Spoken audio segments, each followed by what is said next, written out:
सर्व अध्यात्मप्रेमी, गीताप्रेमी श्रोतेजन हो, साधकजन हो, आपण जी एक विचार यात्रा सुरू केली आहे, जिचं नाव भगवद्गीता जीवन गीता असं आहे. आणि ज्या विचार यात्रेतील एका टप्प्यावर, महत्वाच्या टप्प्यावर आज तुम्ही आणि मी आलो आहोत. आणि तो टप्पा गीतेतला अत्यंत महत्वाचा अध्याय, अध्याय क्रमांक 15 पुरुषोत्तम योग या ठिकाणी आहोत.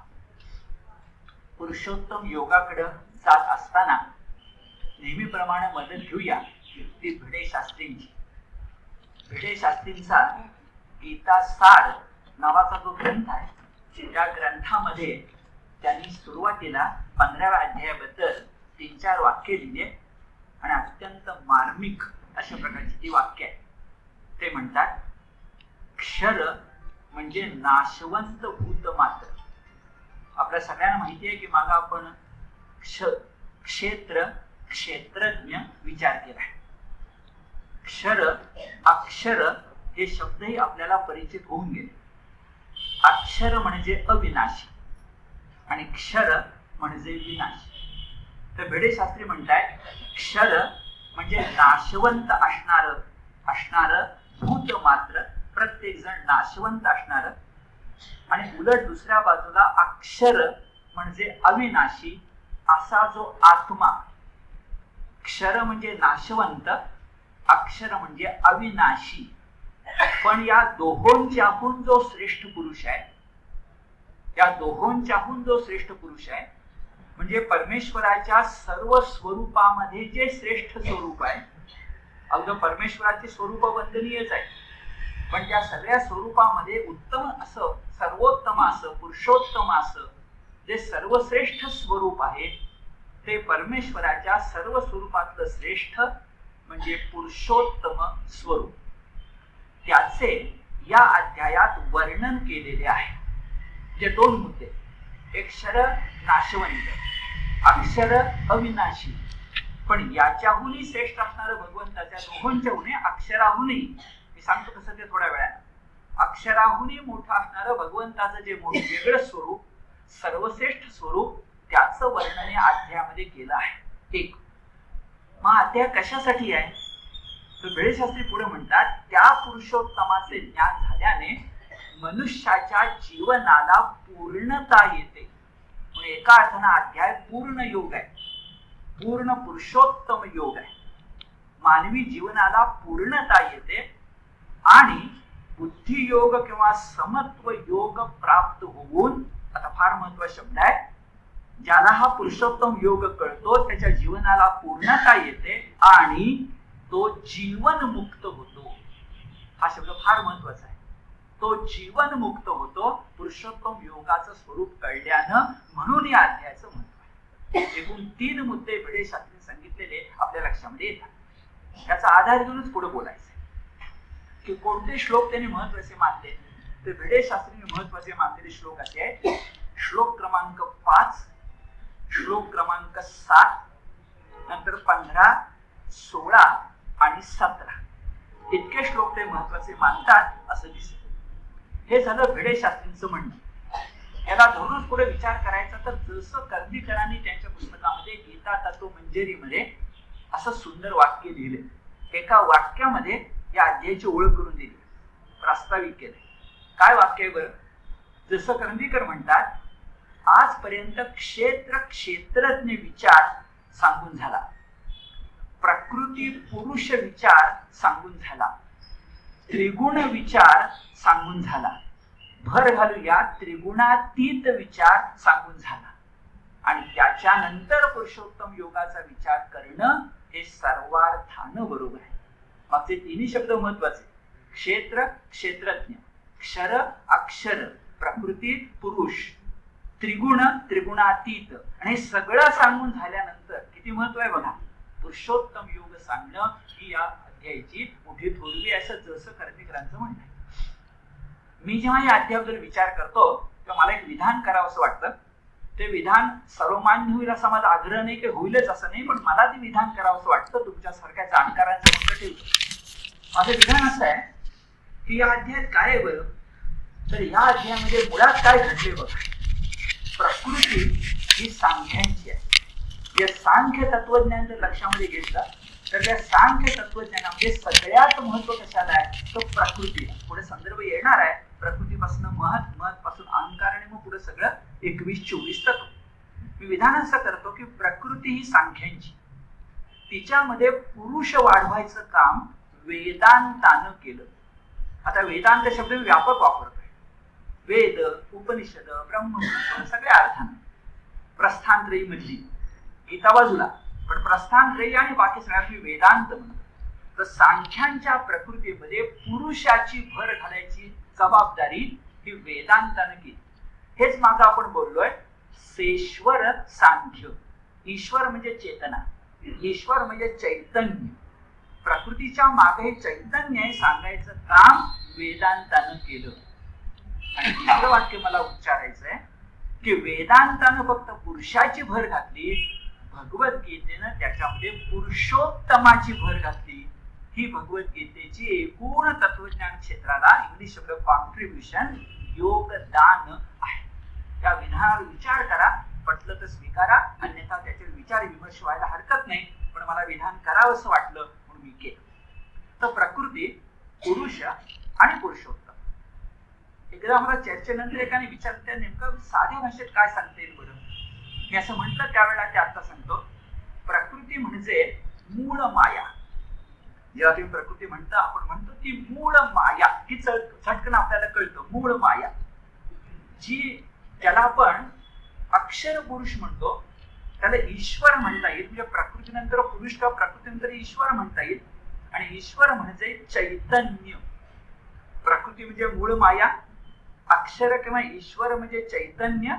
आणि आता महत्वाचा शब्द असा की ईश्वरच्या पुढचा जो परमेश्वर असतो, ज्याला पुरुषोत्तम म्हणतात, त्याला कळणाऱ्या भाषेमध्ये महाचैतन्य म्हटलं तर चालेल. म्हणजे मूळ माया, चैतन्य आणि महाचैतन्य, प्रकृती, पुरुष आणि पुरुषोत्तम असं विधान केलं तरी चुकणार नाही, असंही मला त्या मगाच्या विधानाला जोडून म्हणायचं. हा जो 15वा अध्याय आहे तो अत्यंत महत्वाचा कसा बरं, तर 15वा अध्याय आताच म्हटल्याप्रमाणे पूर्ण योग ज्याला आपण म्हणू अशा प्रकारचा आहे, पुरुषोत्तम योग म्हणू अशा प्रकारचा आहे, पूर्ण पुरुषोत्तम योग म्हणू अशा प्रकारचा आहे.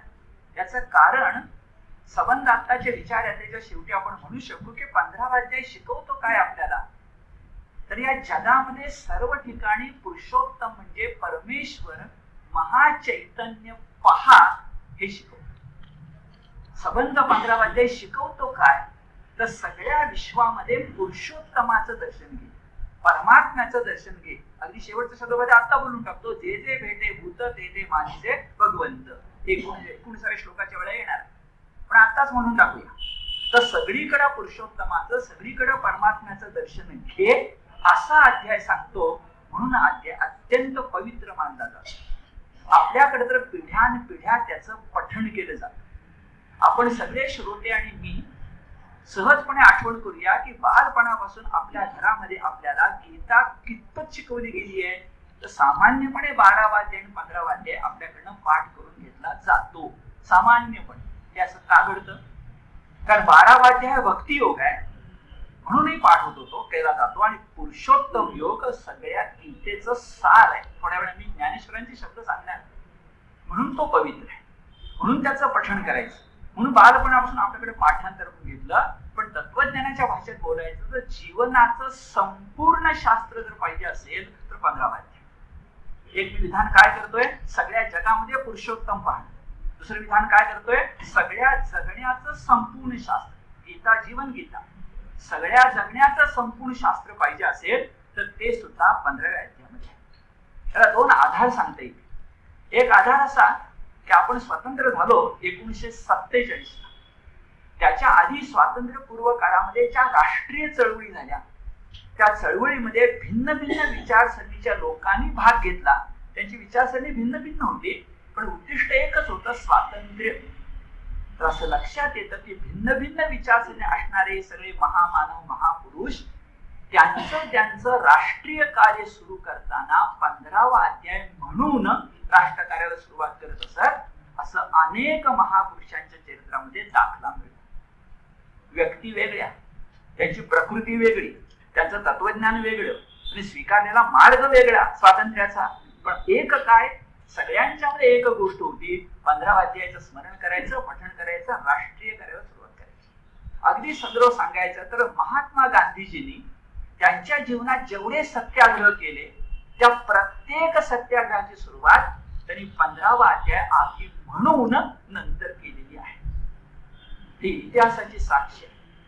हे जर ध्यानामध्ये घेतलं तर 15वा अध्याय किती पवित्र आहे, का तो नित्य पठणामध्ये तुमच्या माझ्या आहे आणि का तो राष्ट्रपुरुषांना राष्ट्रीय वाटतो, महापुरुषांना महान वाटतो, याचं कारण संपूर्ण जीवनाचं शास्त्र त्याच्यामध्ये आहे असं दिसतं. मगाशी म्हटलं हा गीतेचा सार आहे. कोण म्हणतंय? खुद्द माऊली म्हणते, ज्ञानदेव म्हणताय. शब्द असे, हे शब्द ब्रह्माचे मथिते, श्री व्यास प्रज्ञेचे हाते, मथुनी काढिले आईते, सार आम्ही. ज्ञानेश्वरी 15 ओवी क्रमांक 571. आपण जसं दही घुसळतो त्याच्यातून ज्या पद्धतीने लोणी लोण्याचं तूप असं आपल्याला आयत नवनीत आणि नवनीत म्हणजे लोणी सार मिळतं, तसं व्यास प्रज्ञेनं त्या रवीनं सगळं महाभारत, सगळं वेदांत, सगळं आपले पूर्व परंपरा घुसळून काढून आपल्या हातामध्ये गीता रूपी, त्यातही 15वा अध्याय रूपी सार दिलेलं आहे असं ज्ञानदेवांचं म्हणणं आहे.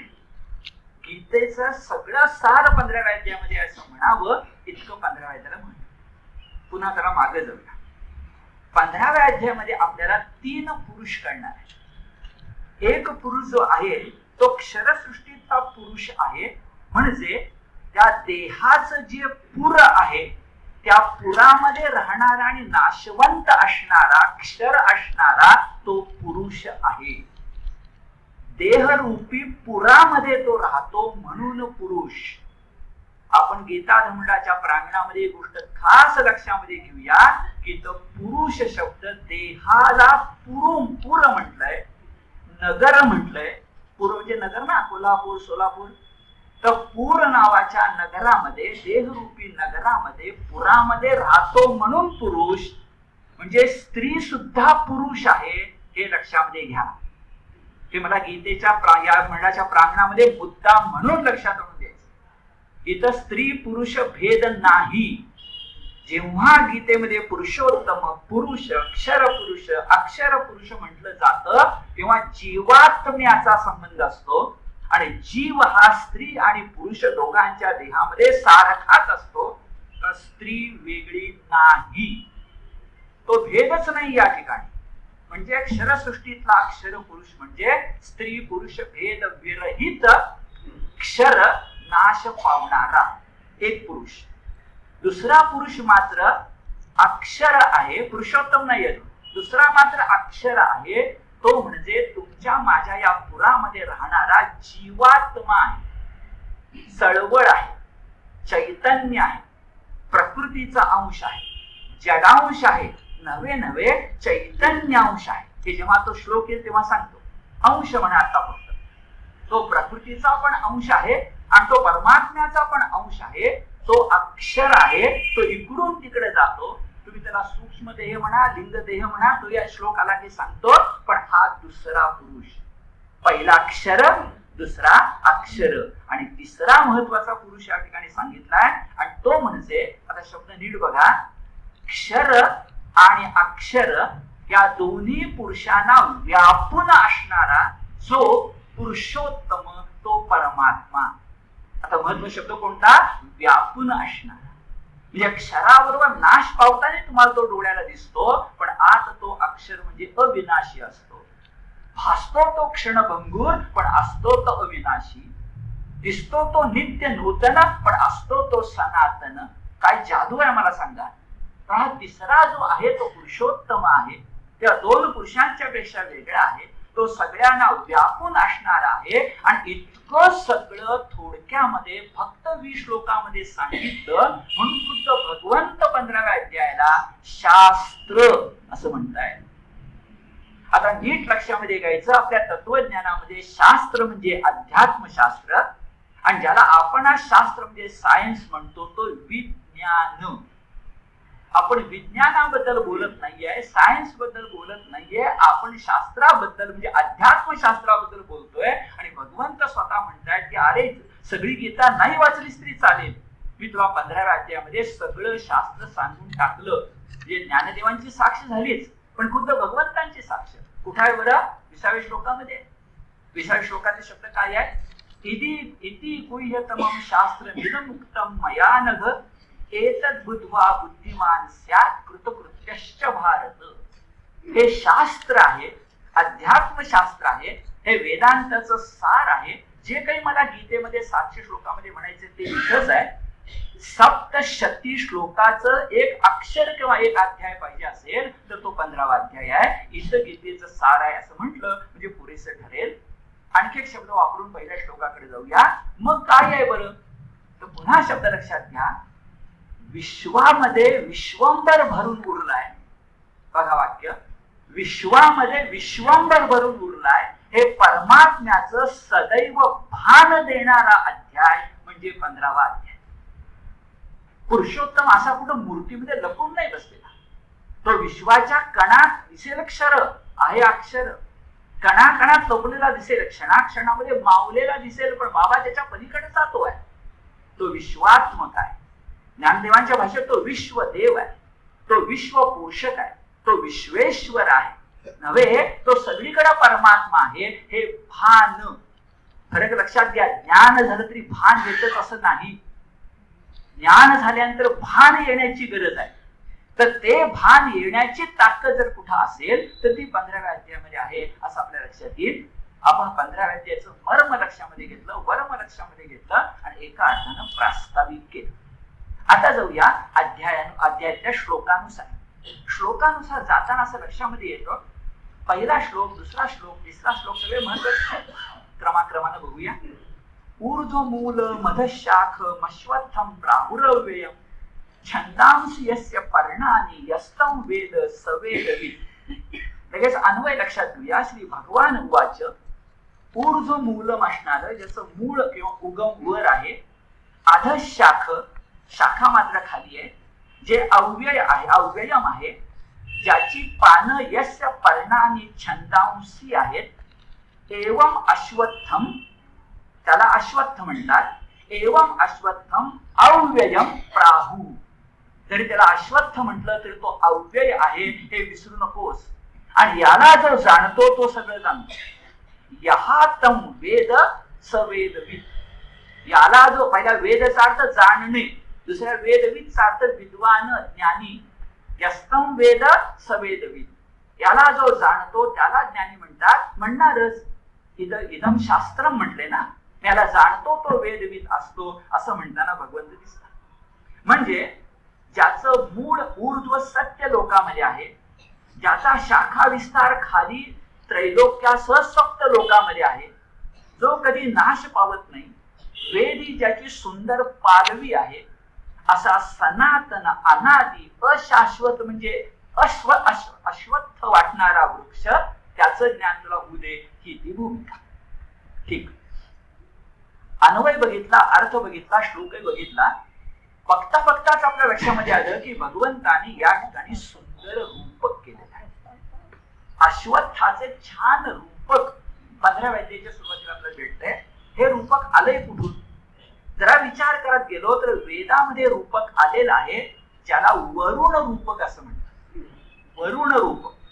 मात्र त्या ठिकाणी फक्त त्या रूपकाचं सूचन आहे, गीतेमध्ये वर्णन आहे. आणि कुठं आलंय बरं?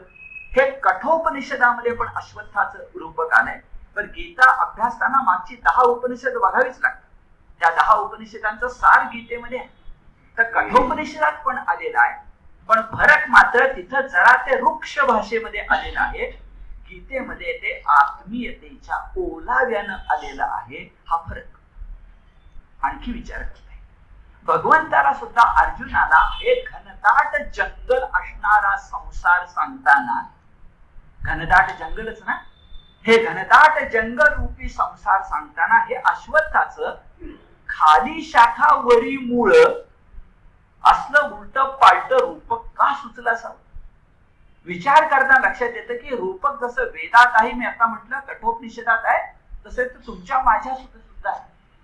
मानवी देह बघा ना, मानवी देहामध्ये मेंदू म्हणजे उगम ब्रह्म वर असतं आणि हात पाय शाखा खाली असतात. नेहमीच्या वृक्षाच्या उलट पालट आहे, पण मेंदू वर आहे आणि हातपाय खाली आहे. दुसरं उदाहरण घेऊया, ज्याला आपण प्रकाश म्हणतो, सूर्यनारायण म्हणतो, तोही वरच असतो, पण त्याची किरण मात्र म्हणजे त्याच्या शाखा मात्र खालीच असतात, असं आपल्या लक्षामध्ये येईल. किंवा असंही म्हणता येईल, माणूस एखादी कृती करतो, त्या कृतीच्या मागे विचार असतो, तो विचार वर होतो आणि कृती खाली होते, म्हणजे हातपायाने कृती होते आणि डोक्याने विचार होतो. उलट पालटच आहे. म्हणजे विचार शक्तीवर, प्रकाश शक्तीवर, चैतन्यवर, मेंदूवर आणि हातपाय मात्र खाली. ज्ञानदेवांच्या भाषेमध्ये बोलायचं तर ज्ञानदेवांनी 50व्या ओळीमध्ये स्पष्टपणे म्हटलंय. आता माऊली शब्द किती छान आहेत बघा. अरे प्रपंच वृक्ष खालीच पसरलेला, ते म्हणतायत प्रपंच वृक्ष खालीच पसरलेला. कसा? सूर्याचं बघेनास, माऊली आपल्याशी बोलतीये, सूर्याचं बघेनास तो असतो गगनात, पण किरणांचे जाळे खालीच पसरलेले असते ना. हे माऊलीचे शब्द आहे. जे मी बोलतोय ते किती कमीत कमी शब्दामध्ये स्पष्ट झालं बघा. म्हणून ऊर्ध्व मूल मध्ये शाख मश्वत्थम प्राहुरव्य हे आमच्या लक्षात या.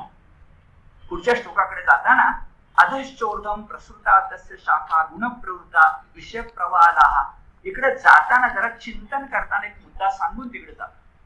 तो मुद्दा असा आहे की या 2-3 श्लोकामध्ये ऊर्ध्व शब्द 2दा आणि मूल शब्द 3दा आलेला आहे. ऊर्ध्व शब्द 2दा आणि मूल शब्द 3दा, आणि प्रत्येक ठिकाणी त्याचा अर्थ वेगळा आहे. पहिल्यांदा ऊर्ध्व शब्द जेव्हा येतो तेव्हा त्याचा अर्थ उगम असा आहे, मूळ असा आहे, किंवा सर्वश्रेष्ठ अंतिम असा आहे. कुठे बरं?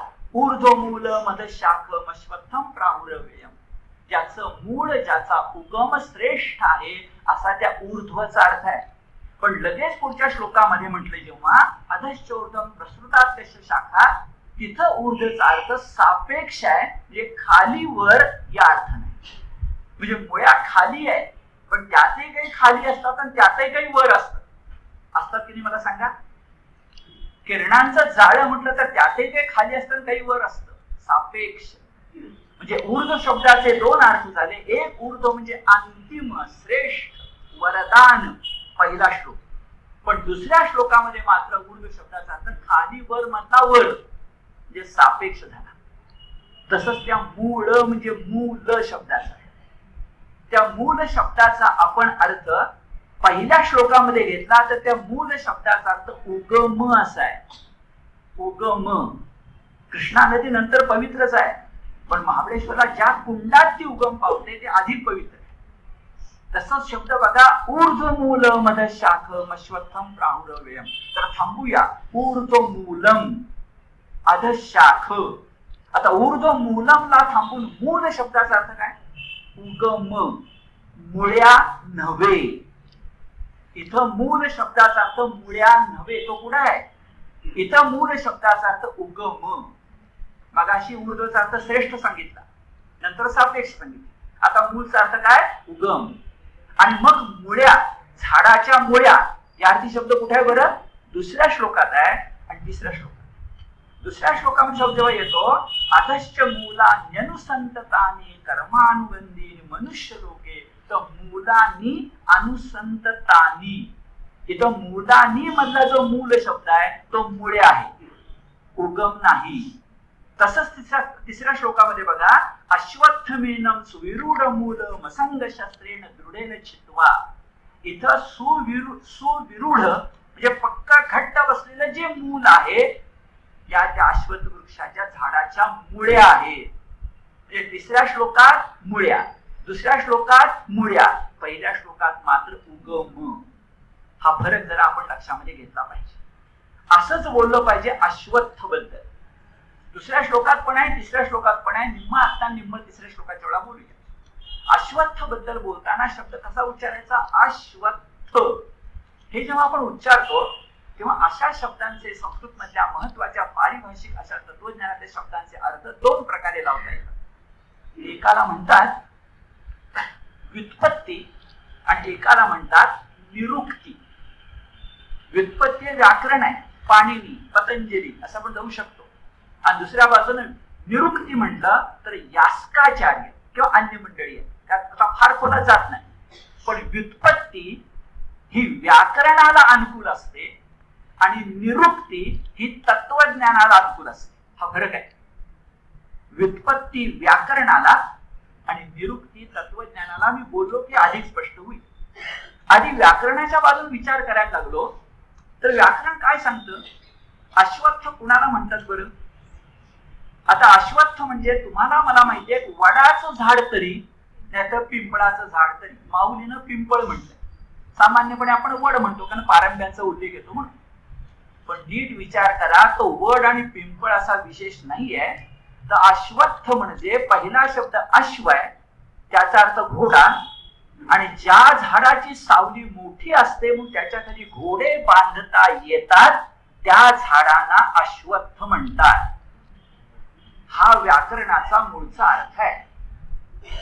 आता निरुक्तीचा अर्थ वेगळा आहे, तो नंतर सांगतो. पण व्युत्पत्ती व्याकरण कुठलाही झाड जिथं घोडा बांधता येतो. आणि जुन्या काळात घोड्याला महत्व होतं मोठं. जसं बैलाला कृषीत तर स्वारीमध्ये घोड्याला महत्व.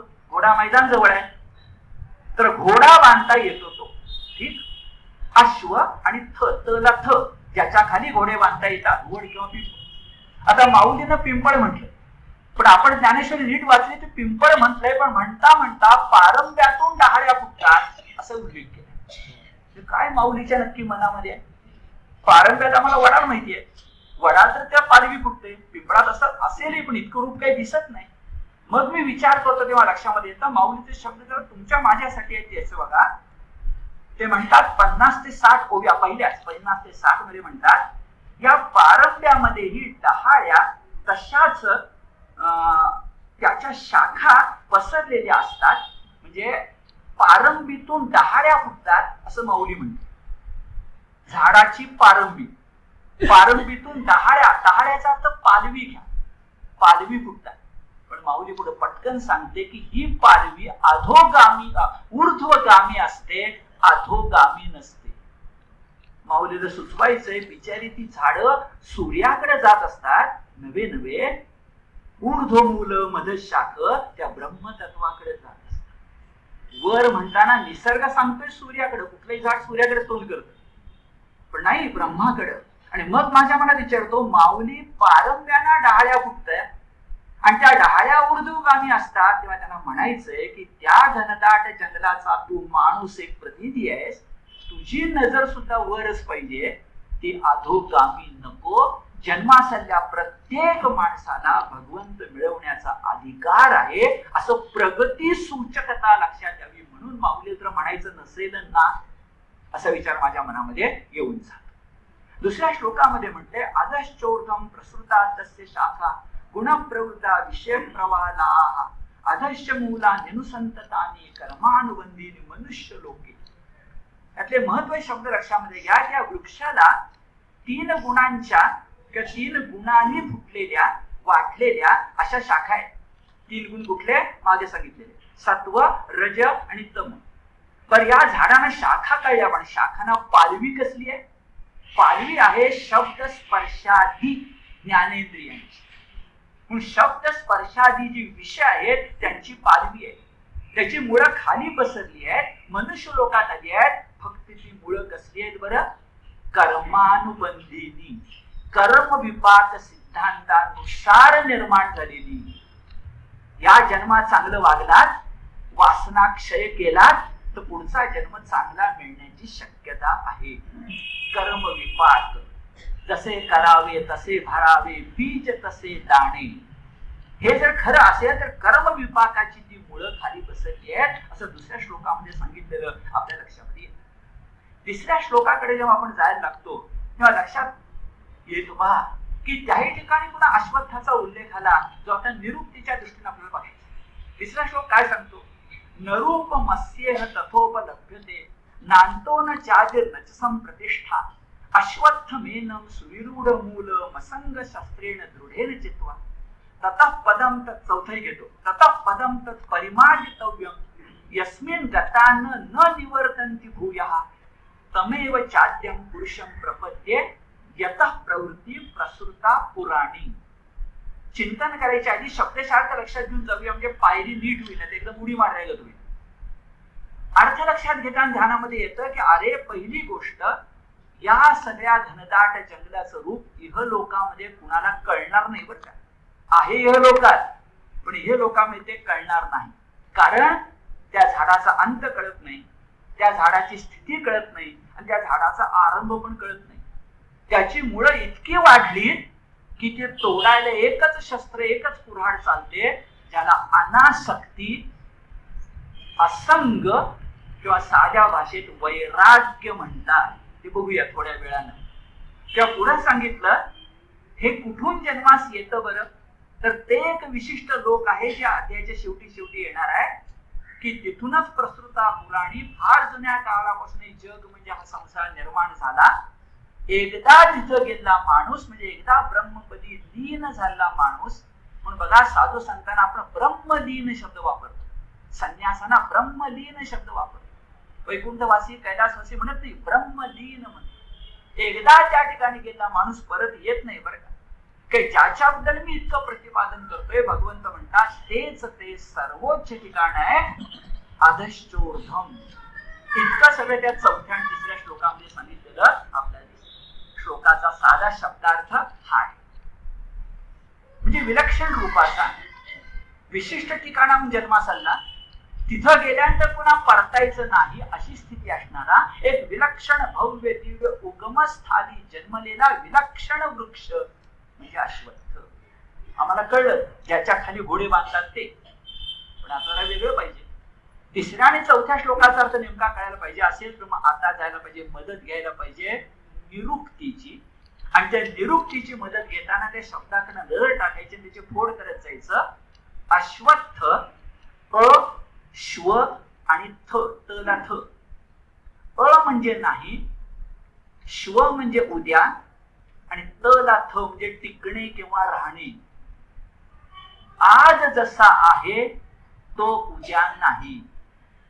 अश्वत्थ हा प्रपंच वृक्ष खरंच विलक्षण वृक्ष आहे, भगवंताने निर्माण केलेला आहे, पण बाबा तो आज आहे उद्या नाही.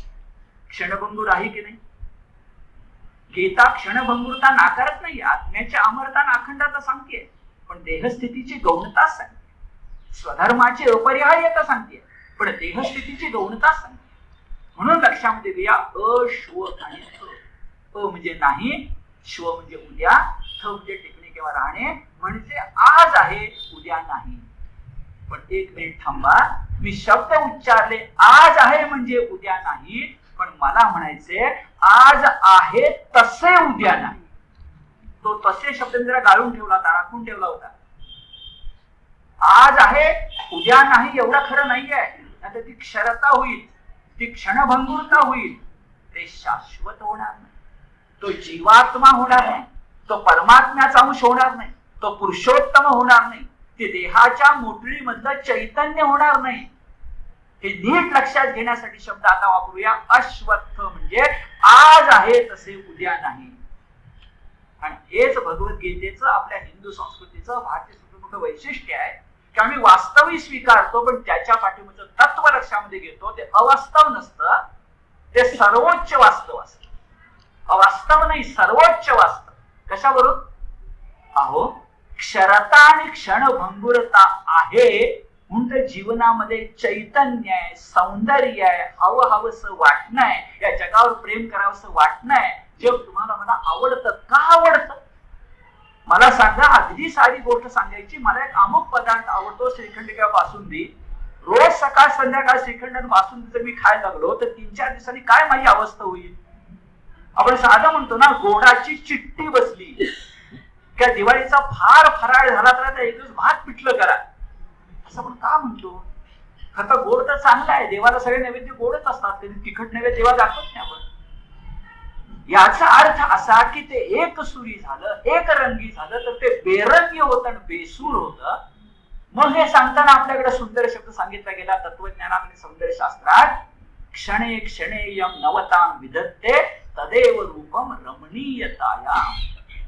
किंवा शंकरानं पार्वतीला म्हटलं, हे गीता तत्व किती नित्य नूतन बरं देवी, जैसे का रूप तुझे. ते जसं सुंदर आहे तसं गीता तत्व नूतन आहे. क्षणे क्षणे नवतां विधत्ते तदेव रूपम रमणीयताया, हा अर्थ आहे.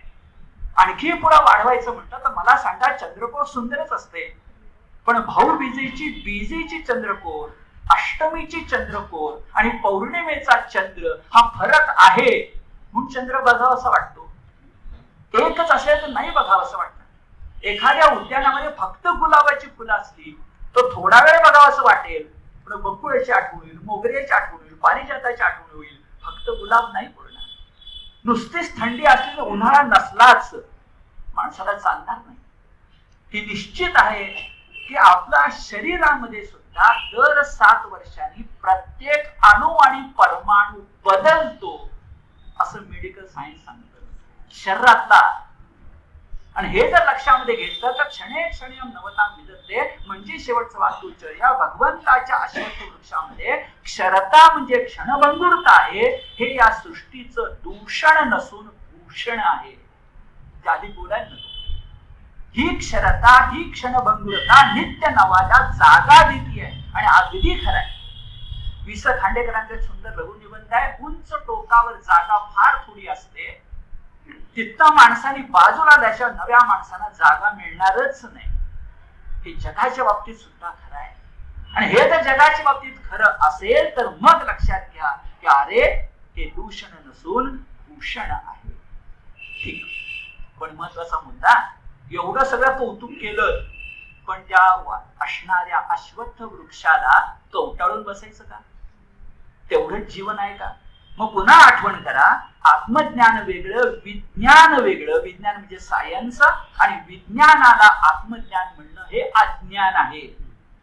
जर खरं ज्ञान पाहिजे असेल तर हे जग असं आहे स्वीकारायचं आणि त्या आपल्या सनातन वाटणाऱ्या जगातल्या नित्य नूतन लक्षात घेण्यासाठी सनातन परब्रह्माची शोध घ्यायचा.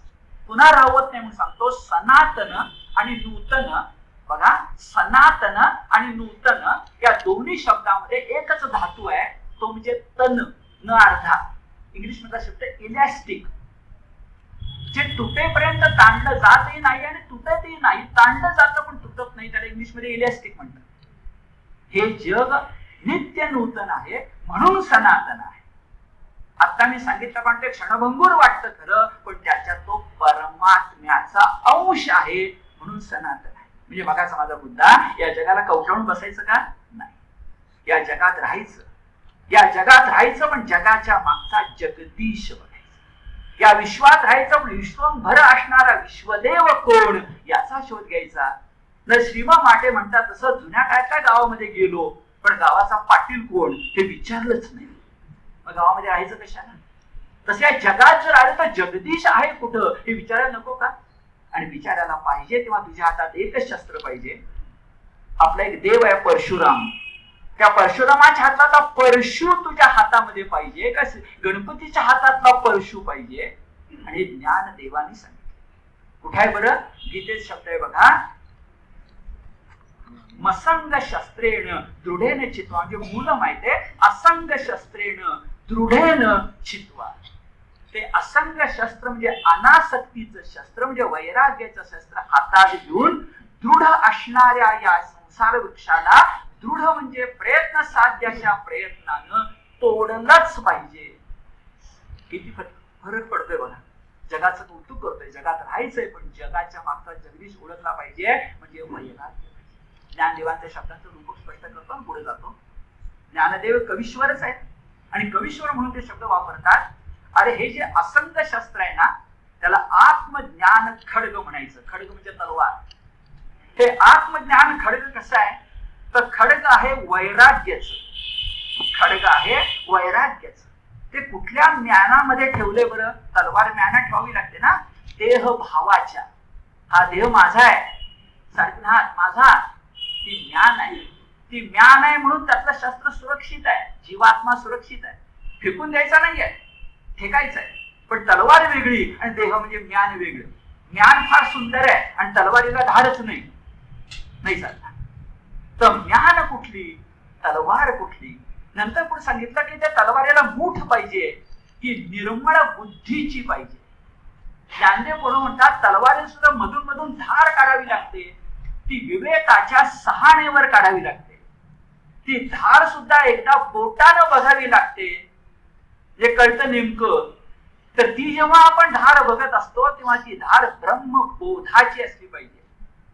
आणि शेवट आहे, तलवार तुझ्या हातात दिली ती तलवार पेलता आली पाहिजे. आता भवानी तलवार आमच्या समोर आणि रावणासमोर शिवधनुष्य पेलताच येत नाही. त्याला साध्या भाषेमध्ये तलवार अवसान घेऊन उचलणं म्हणतात. म्हणून आपल्याकडे म्हण आली आहे, त्याचं अवसान गळालं.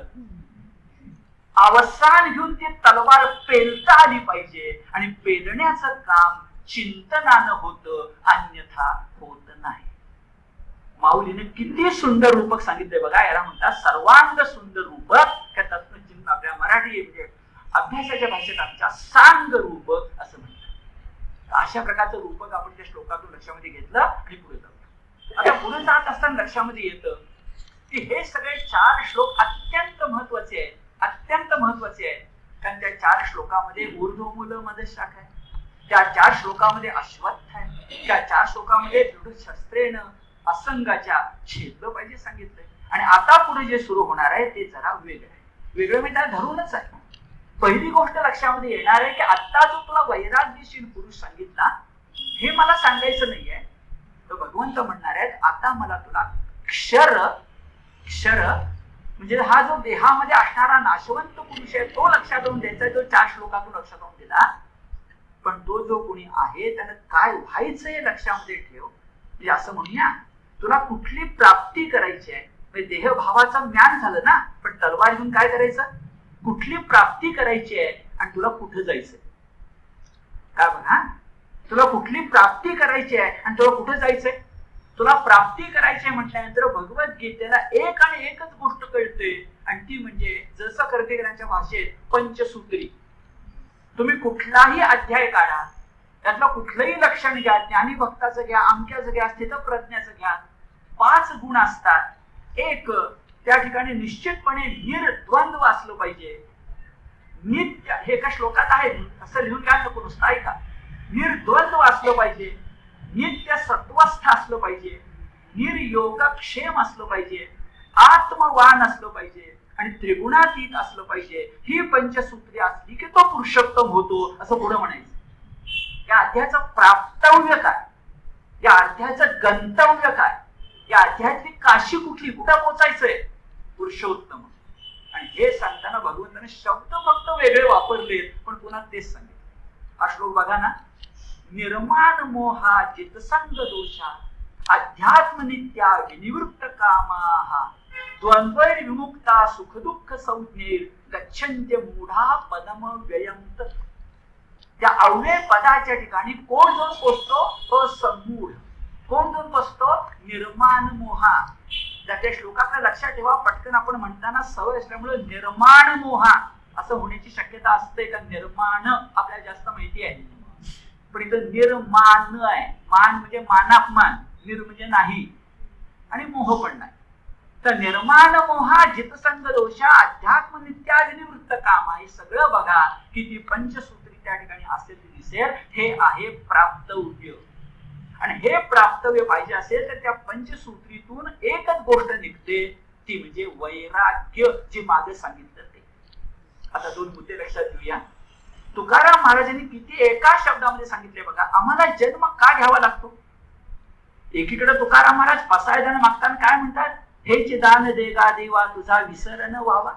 अनेक ठिकाणी म्हणतात मला पुन्हा पुन्हा जन्माला घाल, पुन्हा पुन्हा जन्माला घाल. त्या नामदेव म्हणतात त्याप्रमाणे कुठलाही जन्म घातलास तरी चालेल, पण तुझे दारी वसे ऐसे करी.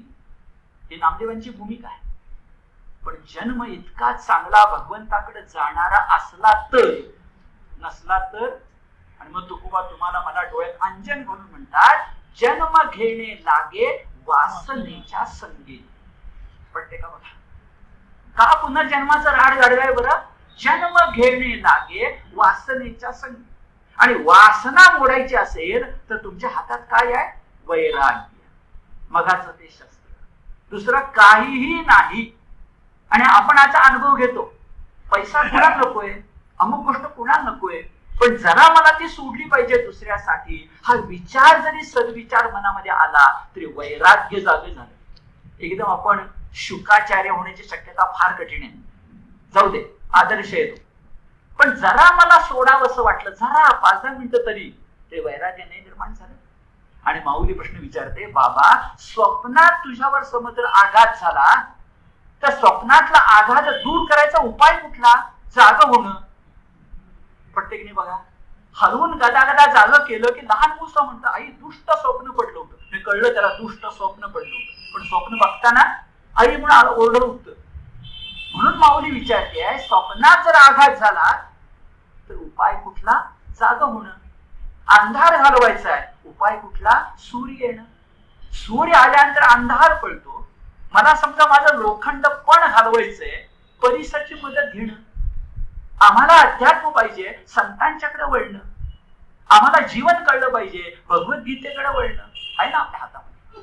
प्राप्तव्य पुरुषोत्तम योग. आणि हा पुरुषोत्तम राहतो कुठं? पुन्हा ते पद फार महत्वाचं आहे. आणि गीतेत विचार करताना लक्षात येतं, भगवंत पुढे सृष्टी चक्र सांगताना म्हणणार आहे, सूर्याला प्रकाश मी दिला, चंद्राला प्रकाश मी दिला. आणि आधी आता म्हणणार आहे, माझं पद मात्र प्रकाशित करायचं काम सूर्य चंद्राला जमत नाही. काय गीतेची गंमत आहे बघा. आणि बरोबर आहे हो, तो श्लोक वाचून मग सांगतो. काय श्लोक आहे पुढचा? पहिला होता प्राप्तव्य कळ. आता कुठे आहे बरं त्याचं पद? कुठलं पद? ऐका. न तद्भासयते सूर्यो न शशांको न पावकः यद् गत्वा न निवर्तन्ते तद्धाम परमं मम. तद्धाम परमं मम हे अत्यंत महत्वाचं. माझ्या व्यक्तिमत्वावर किंवा माझ्या अभ्यासावर ज्यांचा मोठा परिणाम आहे, डॉक्टर हेमंत नामदार. त्यांच्या मुखातील शेवटी शब्द आले मी अनेकदा ऐकले. आता काय बरं, ते शब्द नेहमी असं म्हणायचे, यद् गत्वा न निवर्तन्ते तद्धाम परमं मम. आणि ते गीता धर्मळाचे 7-8 वर्ष अध्यक्षच होते. गीता मनात रुजते, मुरते नक्की. प्रयत्न केला पाहिजे. हा वैयक्तिक संदर्भ बाजूला ठेवूया, पण मूळ मुद्दा असा की ते जे स्थान आहे ना, जिथून कोणी परत येत नाही किंवा येऊ नये. अहो, जन्म मृत्यूचं राडगड काही चांगलं नाहीये, मोक्ष महत्वाचा आहे. आणि हे जर खरं असेल तर त्या मोक्ष पदाला, साध्या भाषेत वैकुंठ कैलासाला प्रकाशित करण्याची ताकद ना सूर्यात आहे ना चंद्रात आहे, आणि असणारच नाही. याचं कारण जे प्रकाश्य असतं ते प्रकाशकाला प्रकाशित करू शकत नाही. काय तत्वज्ञान आहे बघा. प्रकाशक आहे ना, तो कुणातरी प्रकाश्य करतोय ना, प्रकाशित करतोय ना, तो करतोय. मग उलटा कसा प्रकाश पडणार त्याच्या ठिकाणी? म्हणून प्रकाश्य शलय कधी प्रकाशकाला तेजपुंज करू शकत नाही. तर ज्या सूर्यचंद्र हे भगवंताचे डोळे आहेत, जे सूर्यचंद्र भगवंताने घडवलेत. पुढे सृष्टीचक्र बघूया, फार सुंदर सृष्टीचक्र आहे, फार सुंदर सृष्टीचक्र आहे. तर मला माहिती आहे, मी ज्या कॉलेजमध्ये होतो वारणानगर, त्या ठिकाणच्या एका प्राध्यापकांनी याच्यावर 2-3 तासाचं भाषण तयार केलं कॉलेजच्या प्राध्यापकांनी, की सृष्टीचक्र सगळ्यात सुंदर कुठं मांडलं असेल. आम्हाला जलचक्र माहिती आहे, वायुचक्रही माहिती आहे, पण सृष्टीचक्र भगवद्गीतेत आहे. पचाम्यन्यम चतुर्विधम वैश्वानर. इतकं सुंदर. आता पुन्हा विषय निघतो वैयक्तिक, पण करता येईल. मुद्दा असा की तिकडे जायच्या पूर्वी हे पद मात्र नाहीत प्रकाशित करता येत, एवढं भगवंतानं सांगून टाकलं, असं आपल्या लक्षामध्ये येतं. पुढे मुद्दा लक्षात येतो. मग या 6व्या श्लोकापाशी आपण थांबलो. 6व्या श्लोकापाशी थांबलो तर एक विषय आता पुरा होणार आहे, आणि तो विषय आहे क्षरसृष्टी म्हणजे संसार सृष्टी, तिचं स्वरूप आणि तिचं छेदन. 6 श्लोकात काय विषय आम्हाला कळला? क्षरसृष्टी म्हणजे संसार वृक्ष, आणि त्याचं छेदन कशानं? वैराग्यानं कळलं. पण पहिला मुद्दा नंतर आता दुसरा महत्वाचा मुद्दा येणार आहे. 6 श्लोक झाले, अजून 20 आहेत. त्या पुढच्या श्लोकामध्ये सृष्टीचक्राला भराभर घेता येईल, पण पुरुषोत्तमाला भराभर नाही जायचं. तर त्याच्या आधी महत्वाची गोष्ट लक्षामध्ये घ्यायची की आता महत्वाची गोष्ट येणार आहे की गीतेनं सांख्यांचं बोट सोडलं आणि गीतेनं स्वतःचा विचार मांडला. तो पुरुषाचा विचार आहे, तो चैतन्याचा विचार आहे. पण आपली परंपराच अशी आहे की ज्याचं ऋण स्वीकारतो त्याला बाजूला फेकून पुढे जायचं नाही. त्यांना असं म्हटलं हे म्हणायचं, तो म्हणेल त्याच्याहून सुंदर म्हणायचं आणि मग आपली भर सांगायची. भगवंताने किती सुंदर सांगितले बघा. ममे वंशो जीवलोके जीवभूत सनातना मनःष्ठानींद्रियाणी प्रकृतिस्थानी कर्षती. त्या दुसऱ्या ओळीकडे लक्ष ठेवा.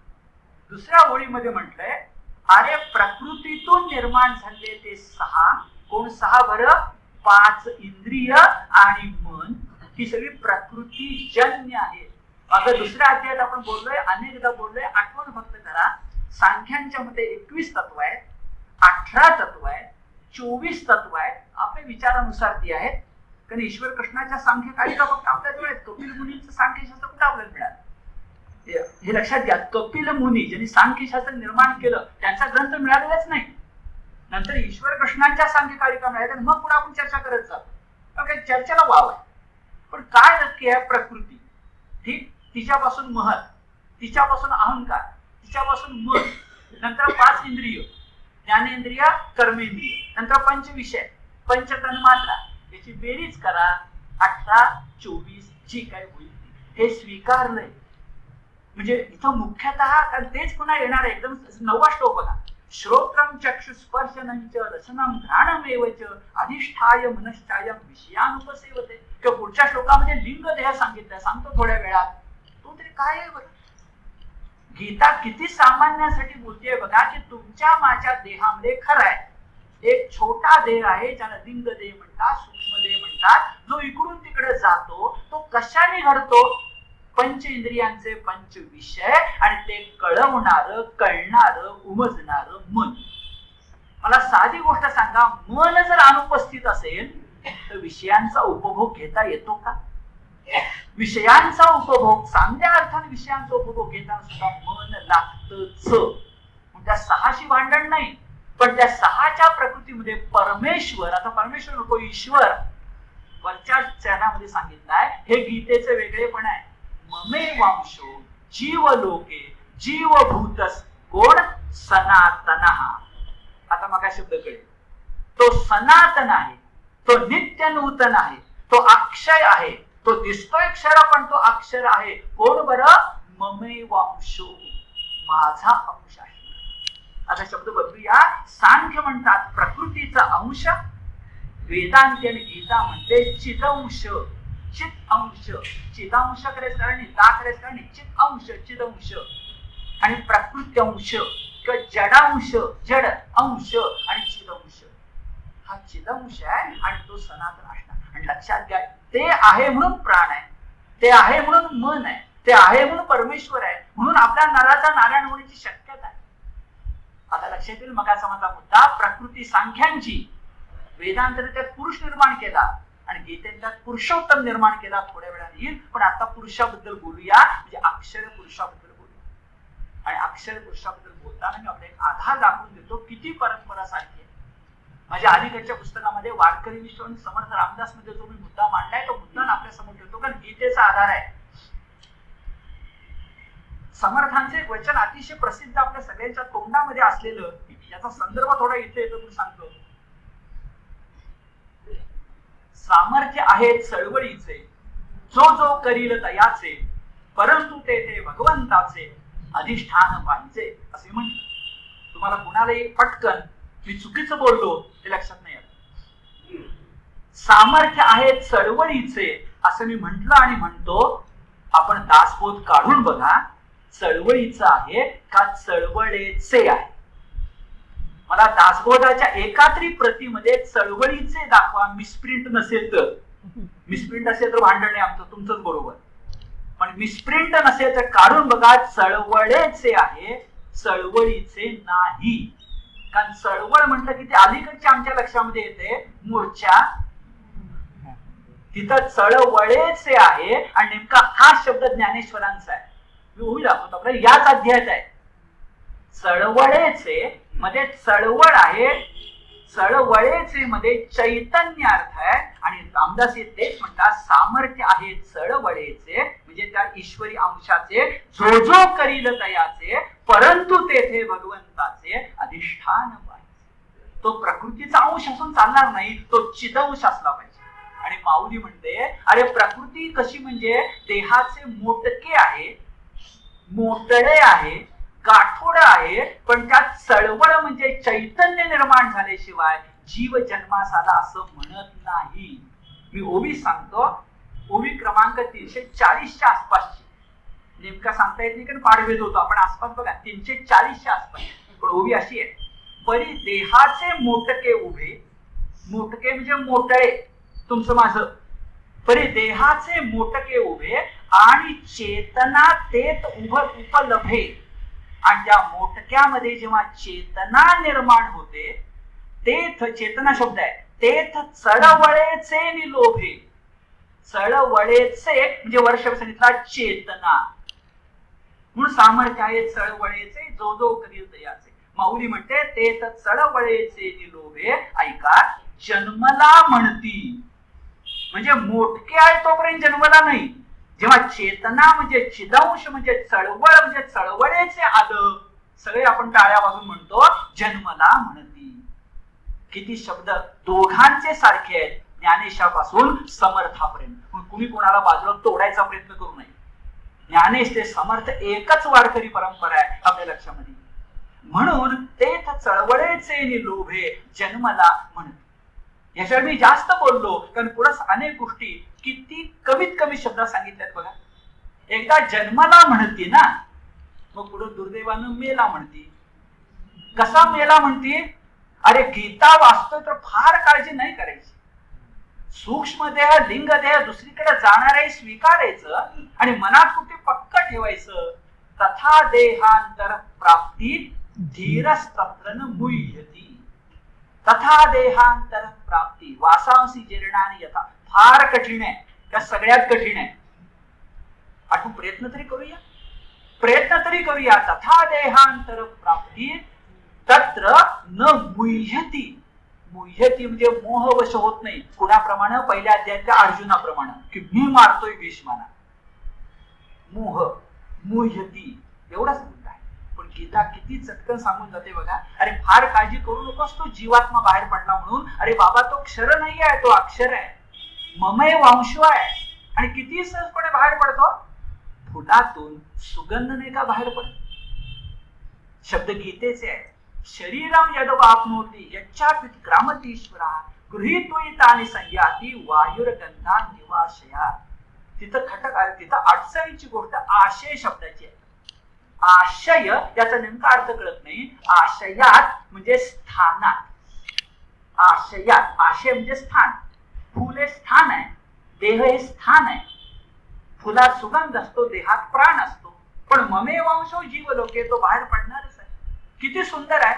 अरे जोपर्यंत प्राण आहे ना तोपर्यंत पंचेंद्रिय आणि पंचसुख आहे, टाळू नकोस.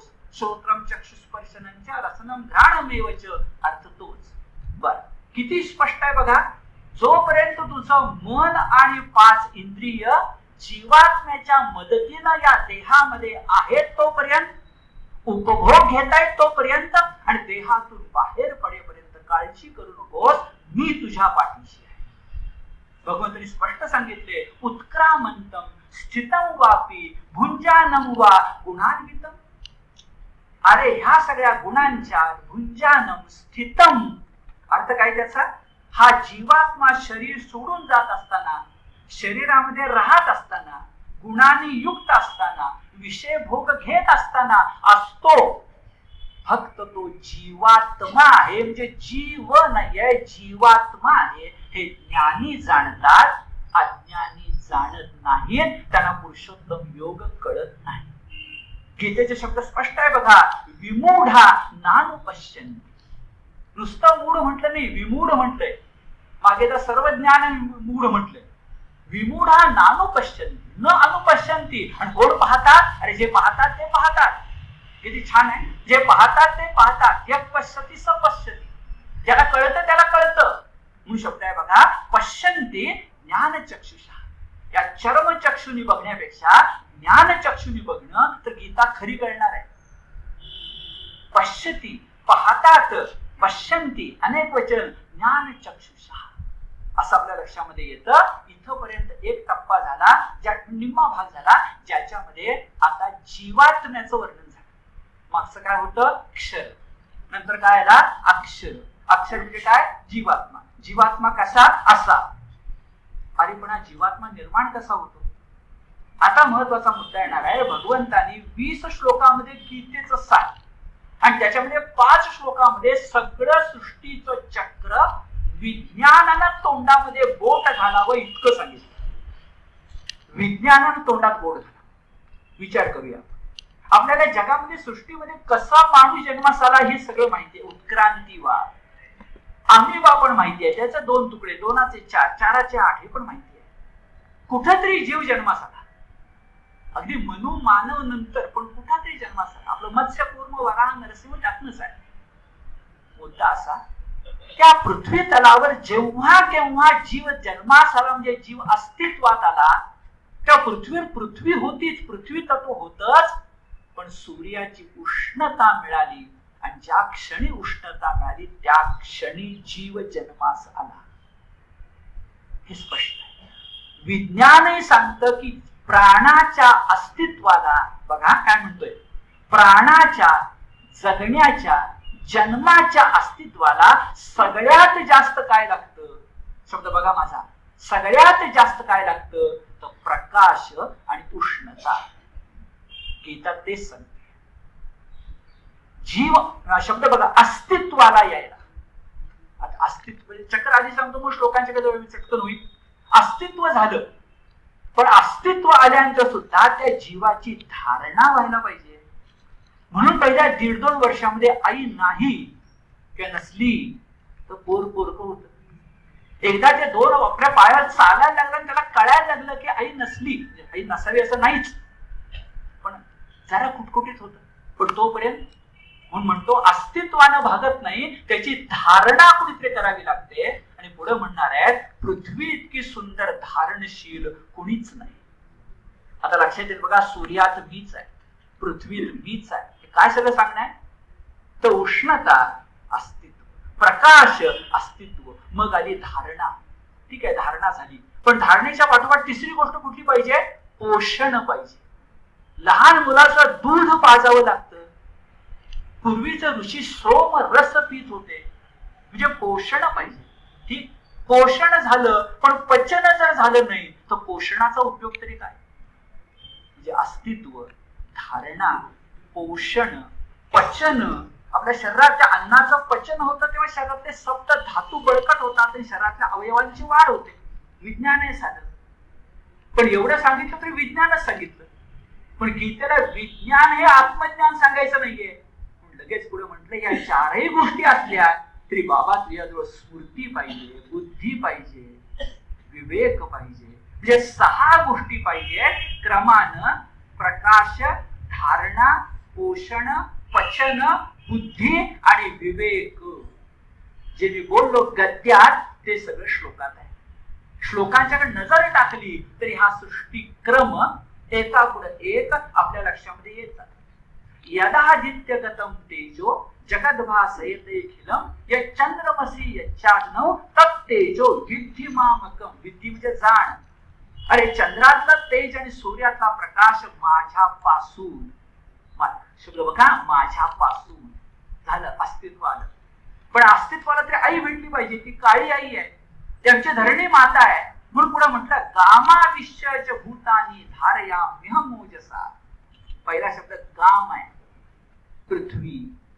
त्या पृथ्वीमध्ये मीच प्रवेश करतो आणि भूतांना धारण करतो. नव्हे मी त्यांचं पोषणही करतो. धारण झालं, उष्णामी चौषधी सर्वा सोमो भूत्वा रसात्मका. सोमचा अर्थ चंद्र आहे. असं मानलं जातं की सोमापासून, चंद्रापासून वनस्पतींचं पोषण होतं. म्हणूनच कदाचित ऋग्वेदामध्ये सोमरस शब्द आहे. पण सोमरसाचा मागे मी अर्थ सांगितला. सोम मध्ये मूळ धातू सु म्हणजे पिळणं आहे. म्हणून सोम याचा अर्थ कुणी कुणी मद्य वगैरे काय करतात तो अत्यंत चुकीचा आहे. त्यांचा वेदाचा अभ्यास कमी आहे. सोम शब्दाचा अर्थ वनस्पतीपासून पिळून काढलेला कोणताही रस. आज सुद्धा तसंच आपण करतो. मुद्दा असा की गामा उष्णावी चौषधी म्हणजे औषधी. औषधी म्हणजे वनस्पती. काय गंमत आहे बघा. औषधी या संस्कृत शब्दाचा अर्थ वनस्पती. कारण आपल्याकडे सगळ्या वनस्पती औषधीच आहे सुदैवाने. भारतासारखा जगात देश नाही इतक्या वनस्पती असणार. आज सुद्धा जरा पेटंट मात्र मिळवलं पाहिजे, तर कधीच पळून जाईल सगळं. हळदीचं पेटंट काय करायला माहिती आपल्याला. हळद साधी. आपल्याकडे औषधी म्हणजे वनस्पती. तर औषधी वनस्पती सोमो भूत्वा रसात्मका. आणि पुढे सांगितलं पचन पाहिजे बरं का. अहं वैश्वानरो भूत्वा प्राणिनाम देहमाश्रिता प्राणापान समायुक्त पचाम्यन्यम चतुर्विधम. किती विज्ञान आहे बघा. प्राण आणि अपानाचा भाता फुंकल्याशिवाय पचन होत नाही. प्राणवरीची गरज आहे. प्राण आणि अपाना लोहाराचा भाता आहे. प्राणापान समायुक्ता पचाम्यन्यम. आणि विज्ञान चतुर्विधम. खरंच तुम्ही मी खातो ते अन्न आज सुद्धा पंचतारांकित हॉटेलमध्ये सुद्धा 4च प्रकारचं असतं. शब्द आहे भक्ष्य, भोज्य, लेह्य आणि चोष्य. अर्थ आहे भक्ष्य म्हणजे भक्षण करतो पोळी. भोज्य म्हणजे पितो प्राण्यापासून मिळणार दूध. लेह म्हणजे चटणी चाटून खातो. आणि चोष्य म्हणजे ऊस तर किंवा अन्य काही. हे 4 चतुर्विधम गीतेला माहिती आहे. आणि याच्या बाहेर 5वं काय शोधा आपण. तर गीता जेव्हा 4 प्रकारचं अन्न कोण करतं. अग्नी. त्याला वैश्वानर म्हटलं. साध्या भाषेत जठराग्नी म्हणतात. पण या जठराग्नी बरोबर एक अग्नी यज्ञात पण असतो. एक अग्नी वडवानल पण असतो. एक अग्नी विद्युत म्हणजे आकाशात पण असतो. आणि एक अग्नी आपल्या पोटात पण असतो. आणि सगळे अग्नी भगवंतच आहेत. अहं वैश्वानरो भूत्वा प्राणिना. प्राण्यांच्या दया ही भगवंताची. खरंच विचार करा. नसता वैश्वानर आणि विद्युत असतं फक्त काय झालं असतं. म्हणजे अशनीपात संपलोच असतो. वैश्वानरो भूत्वा प्राणिनाम देहमाश्रिता. मात्र लक्षात ठेव या सगळ्याच्या माग फक्त विज्ञान नाही तर आत्मज्ञान आहे. सर्वस्य चाहम विसन्निविष्टो मत्त स्मृती ज्ञान मपोहनंच वेदैश्च सर्वैरहमेव वेद्यो वेदांत कृत वेद विदेव चाहम. एका शब्दापाशी थांबूया कारण तिथं गैरसमज होतो. भगवंताने 4 सांगितलं. अस्तित्व, धारणा, पोषण, पचन. आता सांगतायत स्मृती. आता सांगतायत ज्ञान. आणि आता सांगतायत अपोहन. अपोहनचा आपल्या मराठी भाषांतर रूपांतरामध्ये सरसकट सगळ्यांनी विस्मृती असा अर्थ दिलेला आहे. विस्मरण. आणि लक्षात घ्यायचं की त्या सगळ्या काव्याचा ओघ बघता स्मृतीनंतर ज्ञानानंतर भगवंत मी विस्मृती म्हणजे विस्मरण आहे म्हणून सांगतील ही शक्यता नाही. इथं संदर्भच काय नाहीये विस्मरणाचा. इथं उलट स्मरणाचा संदर्भ आहे. पुरुषोत्तम योग आठवण्याचा संदर्भ आहे. त्या स्मृती म्हणजे स्मरण. ज्ञान म्हणजे ज्ञान नाही विवेक. रामदासांचं सार तत्वज्ञान विवेकवादावर उभं आहे.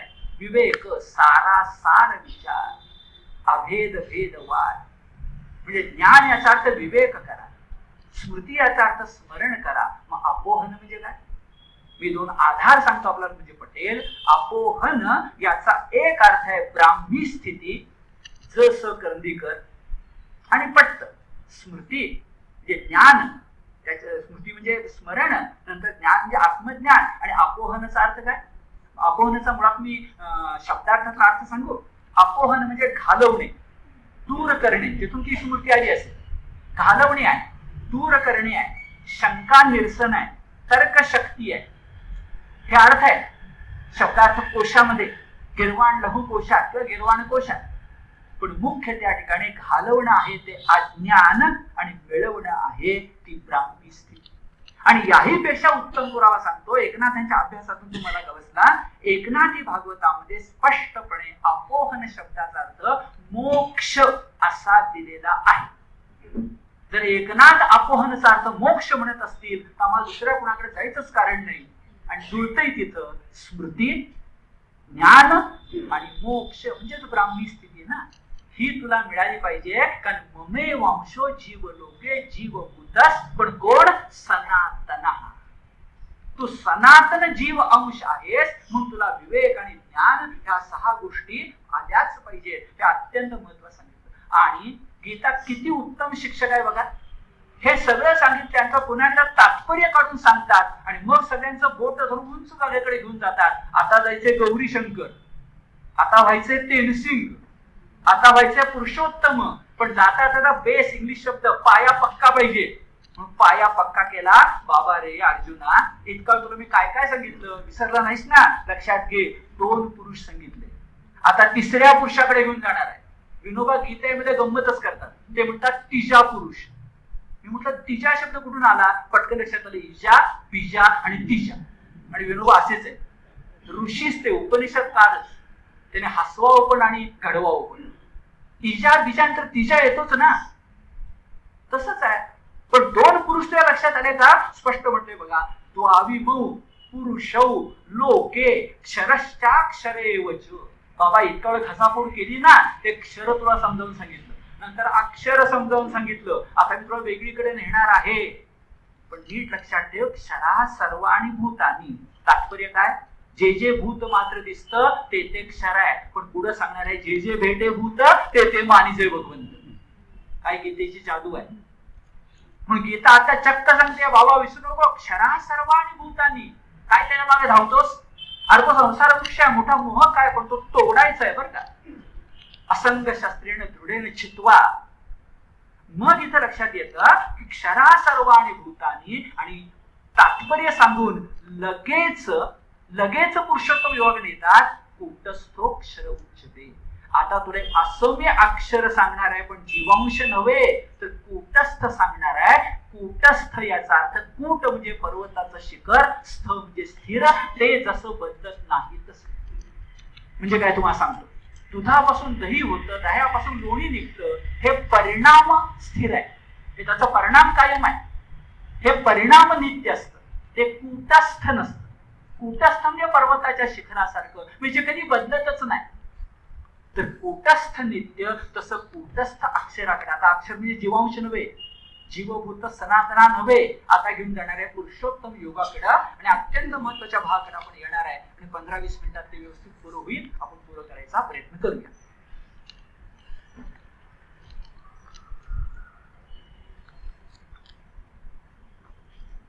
आता एकदा तात्पर्य सांगून झालं, मुलाच्या मनावरची जरा काजळी घालवली. आता त्याला नंदादीपाचा प्रकार दाखवायचा आहे, जरा त्याला मध्ये मध्ये शाबासकी देऊन पण पुढे नेलं पाहिजे. आणि मग उत्तम शिक्षकासारखं लगेच पुढे म्हटलंय, बाबा एक नीट लक्षामध्ये ठेव. आता मगा शब्द बघा, तुला आता अक्षर कळलं ना, तुला आता अक्षर कळलं ना. आता या सगळ्यांना व्यापणारा जो कुणी असतो त्याला पुरुषोत्तम म्हणतात. किती लहान मुलाला पटणार आहे हे कळलं, ते कळलं. आता याला कळलं, सगळ्याला घडवणारा कोणतरी पाहिजे की नको? कार्य दिसतंय ना, कारण नको? कारण पाहिजे. व्यापमाश्मी शब्द वापरा, व्यापणारा. मग विश्वंभर, विश्वात्मा, विश्वेश्वर, विश्वदेव काय ते कळतं. म्हणून म्हटलंय बघा शब्द, उत्तम पुरुषस्त्वन्या परमात्मेत्युदारता यो लोकत्रयमाविश्य विभर्त्य व्यय ईश्वरा. पुन्हा मागचा मुद्दा सोडलाच नाहीये. या 3ही लोकांच्या मध्ये अव्यय असणारा, या संसार वृक्षाच्या मागचा अविनाशी असणारा, या सगळ्यांच्या पेक्षा उत्तम पुरुष असणारा, ज्याला तुम्ही ईश्वर म्हणता, नव्हे परमात्मा त्युदारता. पुन्हा गडबड होऊ दिलेली नाही. ईश्वर म्हणूया, पण ईश्वर म्हणूनही कदाचित गडबड होईल. अवतार वाटेल, अंशावतार वाटेल, अवतारी पुरुष वाटेल, काय वाटेल, सिद्धयोगी वाटेल, काय सांगता येत नाही. पण मी सांगतोय तो उत्तम पुरुष म्हणजे परमात्मा आहे. म्हणून वाष्मी शब्द वापरला. तो भक्त चैतन्य नाही, तो महाचैतन्य आहे. तुम्ही नेमकं कळलं, नुसतं चैतन्य नाही, ते महाचैतन्य. आणि उत्तम शब्द इतका छान आहे, थोड्या वेळात पुढच्या श्लोकाकडे सांगतो आपण. उत्तर आणि उत्तम हे शब्द लक्षात घ्या. तरतम, गुड, बेटर, बेस्ट. तरतम की पुरुषोत्तम कळतं. मगाचा तो अक्षर पुरुष आहे ना, तो पुरुषोत्तर पुरुष आहे. आणि आता पुरुषोत्तम कोण आहे बरं? परमात्मा. पण परमात्मा एकटाच पुरुषोत्तम आहे, बाकी कोणी नाही. तर तो जो पुरुषोत्तम आहे तो तिथं बघूया तर आणि तम, पण आता सांगून टाकलं की या सगळ्यात अविनाशी कोण असेल तर आणखी पुढे सांगितलं आणि ते शब्द आहे यस्माक्षरमती तोहम अक्षरादपि चोत्तमः अतोस्मि लोके वेदेच प्रथितः. आणि पहिल्यांदा शब्द येतो पुरुषोत्तम. इतका वेळ गीतेमध्ये ज्याचं नाव आपण अध्यायाला दिले तो शब्द आलेला नाही. कारण रंगमंचावर सुद्धा कधी इंग्लिश शब्द एंट्री घ्यायची हे नीट ठरवावं लागतं. मला जुन्या काळातली जाहिरात आठवते, सगळ्यांची नावं आणि शेवटी आणि काशीनाथ घाणेकर हे टाळ्या पडायच्या. डॉक्टर साहेब तसेच होते, सगळं लिहिलं आणि आणि काशीनाथ घाणेकर तसंच आहे. आता पुरुषोत्तम शब्द प्रथम आला. कसा आला बरं? अतोस्मी, आता अस्मी, लोके वेदे च. अरे लोक व्यवहारात सुद्धा आणि वेद वाङ्मयात सुद्धा ज्याला पुरुषोत्तम म्हणतात, पण तो कसा आहे? सगळ्याच्या अतीत आहे, सगळ्यात तो अक्षर आहे. आणि छान शब्द आहे च उत्तम, म्हणजे उत्तम सांगून पुरुषोत्तम आहे हे ध्यानात घ्या.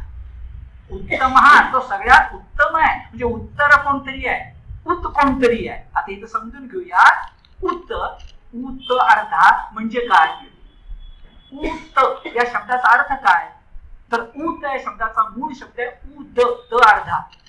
संधी नियमानं द च त द होतं आणि उद शब्दाचा अर्थ वर असा आहे. आणि आपण वापरतो इथं काय आहे बरं? इंग्लिश मध्ये लिफ्ट म्हणतो, मराठीमध्ये उदवाहक म्हणतात. ते एक जण तर छान म्हणतात, इंग्रजीमध्ये उदवाहक म्हणतो, मराठीमध्ये लिफ्ट म्हणतात. तर उदवाहक काय शब्द आहे मला सांगा? वाहक म्हणजे वर नेणारा एसटीची कंडक्टर असतो की वाहक, हा फक्त वर नेतो.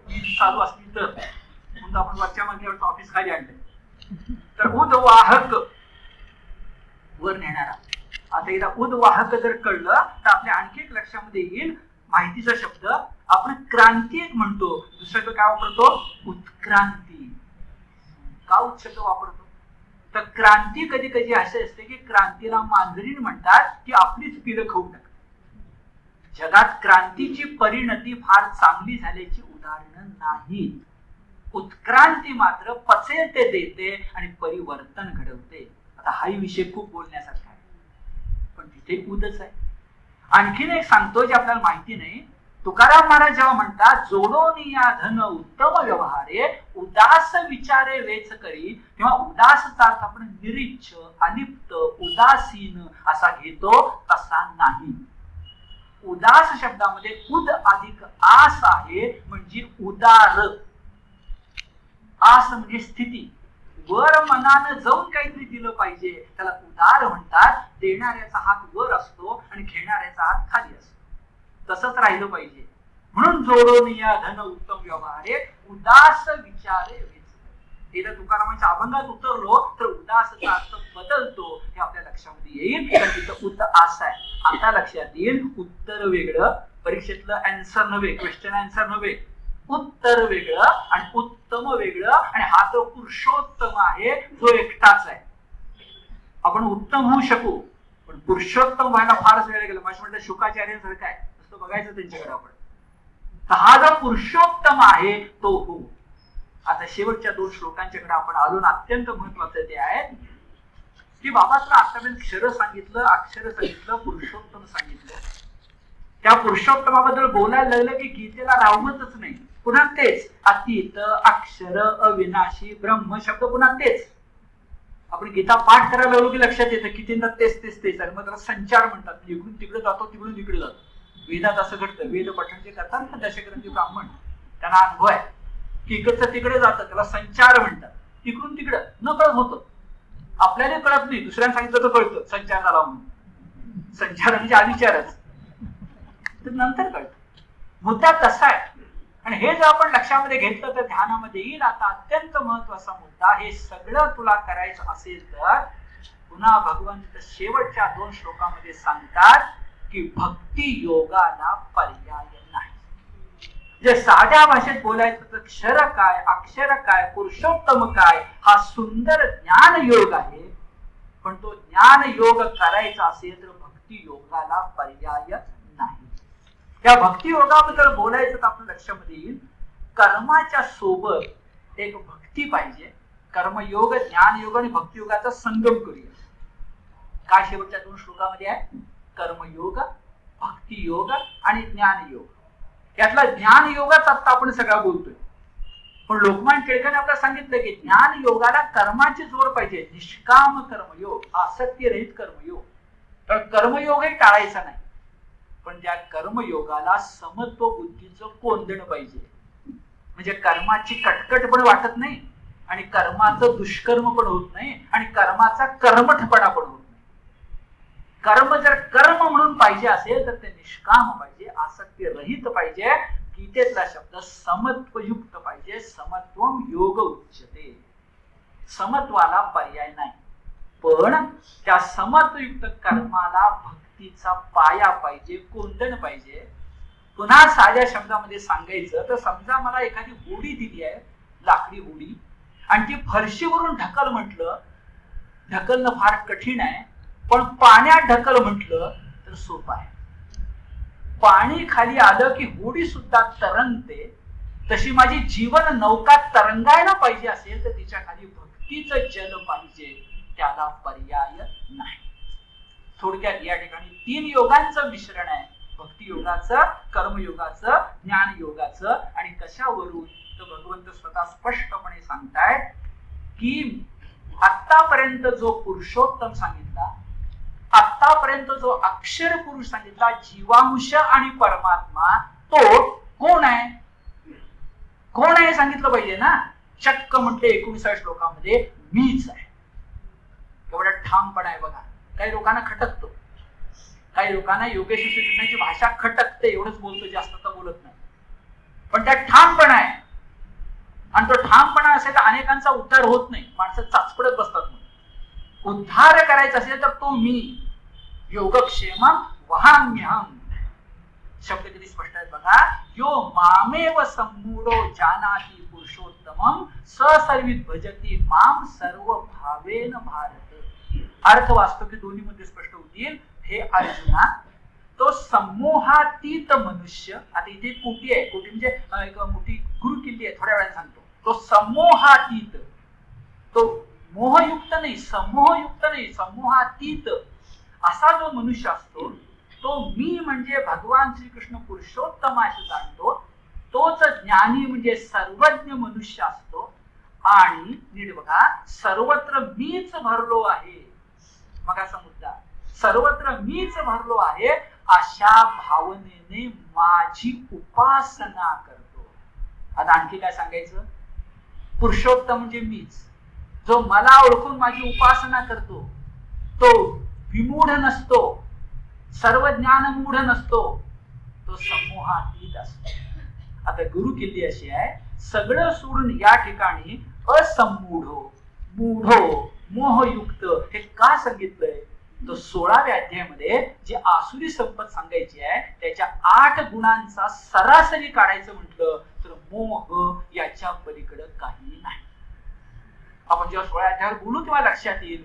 दैवी गुण 26 आहे, आसुरी गुण सगळे शोधून काढले, आशा पाश शतेर बद्धा सगळे शोधले तर 8 निघतात. आणि त्या 8चा लसावी काढा म्हटलं, कमीत कमी काढा म्हटलं तर मोह याच्या पलीकडे काही निघत नाही. आणि दुर्दैवानं मोह माणसाला सुटत नाही. माणूस कितीही मोठा झाला, काय करावं डोकं आपटावं, त्याचा मोह काही सुटत नाही. आणि गीता जर कळायला पाहिजे असेल, गीता जर जीवन गीता असेल तर जमेल तितका मोह टाळायचा प्रयत्न केला पाहिजे. आणि त्याची सुद्धा एक धुंदी असते, ती अनुभवली पाहिजे. म्हणजे हुकुमशाही नव्हे, पण धुंदी थोडीशी अनुभवली पाहिजे, जरा काही त्यात उतरलं पाहिजे. हा तो मुद्दा. शेवटचे 2 श्लोक बघूया. यो मामेव सम्मूढ झालो, त्याचा अर्थ आपण लक्षामध्ये घेतला. आता हे करताना पुन्हा ज्ञानदेवांचं बोलणं घेऊया. ज्ञानदेवांनी दुसऱ्या ग्रंथात सांगितलंय, पण बाबा पुरुषोत्तम म्हणजे भगवंत, मी म्हणजे पुरुषोत्तम, या भक्तीला भक्ती कर किती ज्ञानी भक्ती होईल. ती आंधळी भक्ती होणार नाही, तो 12 वेळाचा ज्ञानी भक्त होईल, ती अद्वय भक्ती होईल, तो चिन्विलास होईल. पुन्हा ज्ञानदेवाचे शब्द, जे जे भेटे भूत ते ते मानिजे भगवंत, हा भक्तियोग निश्चित जाण माझा, हे होईल. पण हे होणार कसं? तर अगदी साधा शब्द, तुका झाला पांडुरंग. फार मोठा कठीण आहे, ते तुकारामांना शोभत, कळस आहेत ते, पण प्रयत्न. मग अमृतानुभवातली ती प्रसिद्ध ओवी लक्षामध्ये घ्या. अरे दगडाचाच देव, दगडाचाच भक्त आणि दगडाचीच फुलं. माझ्या शरीराची फुलं, शरीर हेच भक्त आणि शरीरामध्ये राहणारा अंतरात्मा तोच भगवंत. त्याची पूजा करूया, त्याला काय वाटतं विचारूया. बहुमताला किंमत देऊया नको, सत्य असत्यासी मन केले ग्वाही, मानियले नाही बहुमता. हे करण्यासाठी अमृतानुभवातली प्रसिद्ध ओवी लक्षात घ्या. देव देऊळ परिवारू की जे कोरुनी डोंगरू. ही ओवी लिहिता निश्चितपणे ज्ञानेश्वरांच्या डोळ्यासमोर आजोळचा भाग आहे. वेरूळचं कैलास देणं, जे शिखरातून सुरुवात करून पायापर्यंत आले. आधी कळस मग पाया, त्यात शंका नाही. सगळं कैलास आहे बघा, आपण पाहिजे किंवा योगदुर्ग म्हणजे देवगिरी किल्ला आहे. तर मुद्दा असा, देव देऊळ परिवारू की जे कोरुनी डोंगरू, तैसा भक्तीचा व्यवहारू का न व्हावा. आपल्याला माहिती नाही, पण ज्ञानेश्वरी तो कुणाला तरी संस्कृत मधल्या तज्ञांना प्रश्न विचारलाय, कारण भक्ती पाहिजे असेल तर द्वैत लागतं, भक्ती पाहिजे असेल तर भगवंत वेगळा भक्त वेगळं लागतं, असेल सुद्धा बाबांनो. पण मला सांगा, ऐसा भक्तीचा व्यवहारू का न व्हावा. माऊली कुणाला दुखवत नाही, पण आपल्याला जे सांगायचं तो अद्वयवाद, तो चिद्विलासवाद सांगितल्याशिवाय सोडत नाही. ज्ञानेश्वरी अशी समजून घ्यायला पाहिजे, गीता अशी समजून घ्यायला पाहिजे. ऐसा, किती शब्द छान, ऐसा भक्तीचा व्यवहारू का न व्हावा. तर्कशक्तीला तुमचे विचारले का न व्हावा.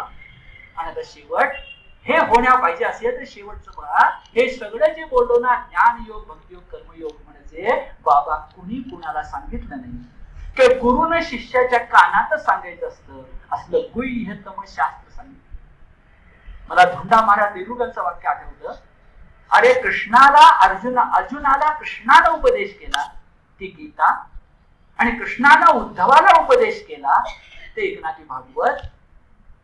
व्यासाने महाभारतात गीतेच्या रूपानं आणि व्यासाने संस्कृतमधल्या भागवतात त्या एकनाथाने मराठी भागवतात तो कानात सांगितलेला उपदेश एकनाथांचे शब्द आहेत, धुंडा महाराजांचे शब्द आहेत, मेघगर्जनेप्रमाणे ऐकवला. आपलं केवढं भाग्य. नाही तर गुरुनं कानात सांगायचं असतं आणि कानातच ठेवायचं असतं. इति गुह्यतमं शास्त्रम. पुन्हा पुरुषोत्तम आणि गुह्यतम. गीतेला तर चालतच नाही, बेटर नाही, गुड नाही, बेस्ट. म्हणून इथे गुह्यतमं शास्त्रम. पुढं म्हटलंय इति गुह्यतमं शास्त्रम मिदमुक्तम. इति गुह्यतमं शास्त्रम मिदमुक्तम मया नग एतद् बुद्ध्वा बुद्धिमान स्यात्. काय होशील? कृतकृत्यश्च भारत. तू धन्य धन्य होशील. केवढं आश्वासन आहे. योगक्षेम वहाम्यम राहिलं बाजूला, कृतकृत्यश्च भारत. काय प्रत्येकाची जीवनात धडपड असते. इति गुह्यतमं शास्त्र विदमुक्तम मया नग. आणि अर्जुन कोण आहे? अनघ, निष्पाप.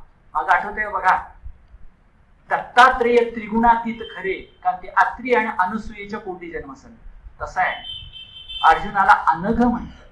पाप टाकल्याशिवाय, मोह सोडल्याशिवाय, निष्पाप झाल्याशिवाय भगवंताकडे जाता येत नाही. त्याची साक्ष पाहिजे असेल तर रामकृष्ण परमहंसांचं अख्खं चरित्र. इतका काली मातेचा आवडता पुजारी आणि भक्त झालाच नाही. हे जर ध्यानामध्ये घेतलं तर अनघ का म्हटलंय हे कळतं. म्हणून इथे गुह्यतमं शास्त्र विदमुक्तम मया नघ एतद् बुद्धा बुद्धिमान स्यात् कृतकृत्यश्च भारत. आता आणखी 3 मिनिटं. त्यातल्या 2 मिनिटांमध्ये एक अत्यंत महत्वाचा मुद्दा सांगणार आहे, आणि तो एकनाथांच्या जीवनातला. एकनाथांची अभंग वाणी. आता मी त्याचा अभ्यास केलाय प्रबंधासाठी 20-25 वर्षापूर्वी, पण आताही सांगतो. आपल्याला माहिती नाही, आपल्या लक्षात नाही आहे की एकनाथांचे 4000 अभंग आहेत. हे माहिती नाही आपल्याला. तुकारामांचे 4500 अभंग माहिती आहे. पण सकल संत गाथेमध्ये एकनाथांचे 4000 अभंग आहेत ते आपल्याला माहिती नाही. आणि त्या अभंगामध्ये एका अभंगात ते म्हणतात, अरे काय करू, मला भगवंताची पूजा करायची होती म्हणून मी तुलसी दल तोडायला गेलो तर पाना पानामध्ये मला भगवंत दिसू लागला. हे बोलतात आणि अभंगामध्ये म्हणतात, मी तुलसी दल तोडायला गेलो पण तिथं मधुसूदन उभे होते, आता तुलसी दल तोडू तरी कसं. जास्त बोलायला नको. एकनाथ म्हणताय मी तुलसी दल तोडायला गेलो पण तोडू तरी कसा, तिथं मधुसूदन उभे होते. म्हणून मी शेवटी एकच वाक्य उच्चारतून थांबतो. 15वा अध्याय फक्त पुरुषोत्तम योग नाहीये, अवघ्या भगवद्गीतेतला श्रीकृष्ण प्रसादाचा कळस आहे, याशिवाय वेगळा शब्द नाही. अवघ्या भगवद्गीतेतल्या श्रीकृष्ण प्रसादाचा कळस म्हणजे पुरुषोत्तम योग. एवढं बोलून थांबतो. धन्यवाद.